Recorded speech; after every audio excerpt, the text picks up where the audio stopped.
Hi, I'm Madhavsa Singh. I'm a final year undergraduate from Material Science and Metallurgy, and last semester, which was the 6th semester, I went on a student exchange to University of Toronto in Canada. To start with the basics, I guess one of the first questions that I'm asked is about what is the process, how do you make an application for an exchange. So about that, the basic thing that you have to do is you need to find out the courses that you're supposed to do in IIT Bombay for that particular semester, and then look for these courses in different universities. Find out a perfect match, what should be applicable for your curriculum and coursework according to the labs and the different tutorials. And this application then goes to the DUGC of your department, which is the Department Undergraduate Governing Council. And following that is just the basic academic procedure.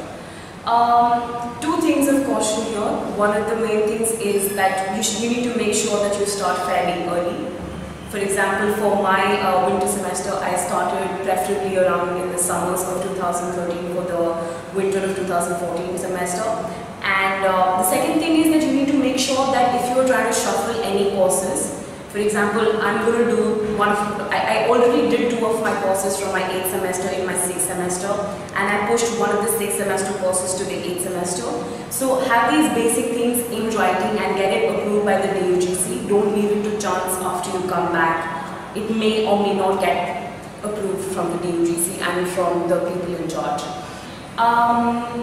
The next thing that I've been asked to tell you is that, alright, what is the application criteria? Application criteria absolutely depends on the number of applicants. If your host university is giving out fewer seats, then it would be a rigorous application process. And if there are fewer number of people applying, like in my year for University of Toronto, it was only the 2 of us who went there, so it was fairly comfortable.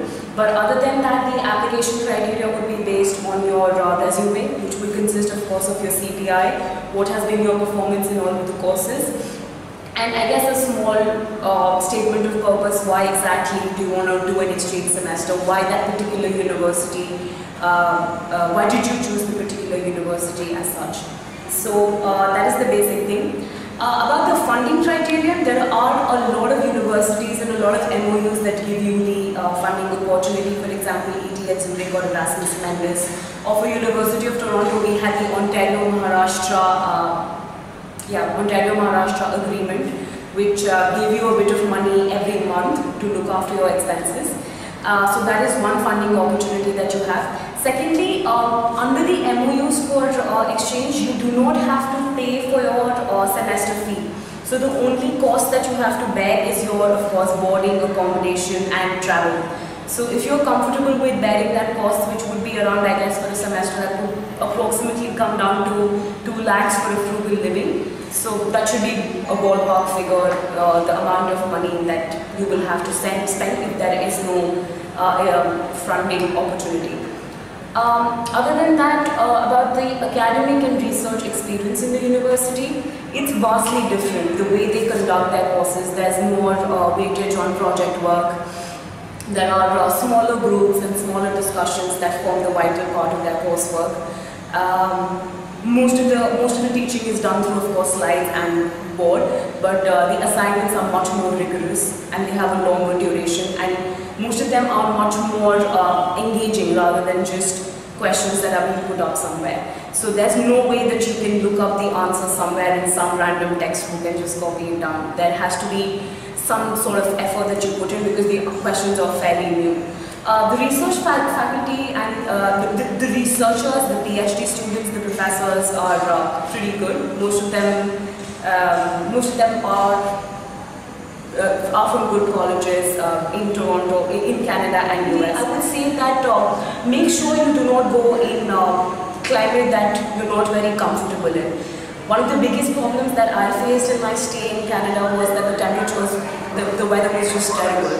We used to get about it used to be around -20 in the winter, so it isn't the climate that you probably get used to. So you know, as a result of which there were lesser travel opportunities, you couldn't go around much.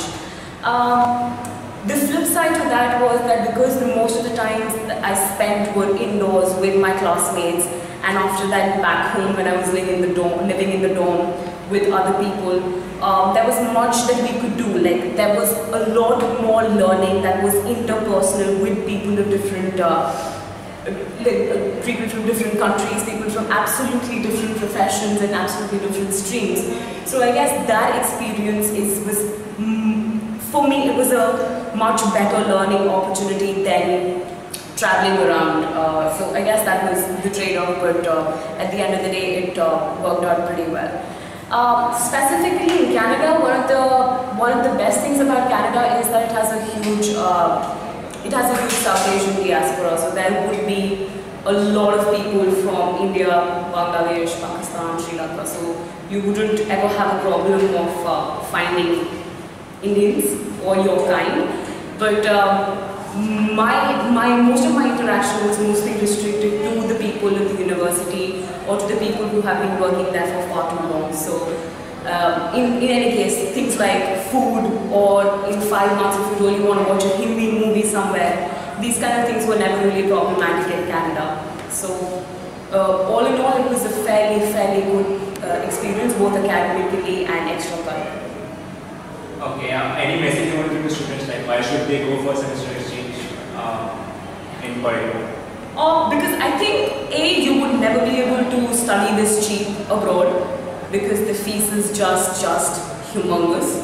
So because your tuition fees is waived off, I guess even if this is sort of like this kind of course that you have to incur, which is close to about 2 lakh rupees, I think it should be definitely worth it. And as I've already mentioned, that you have a lot of funding opportunities, so that shouldn't be a problem.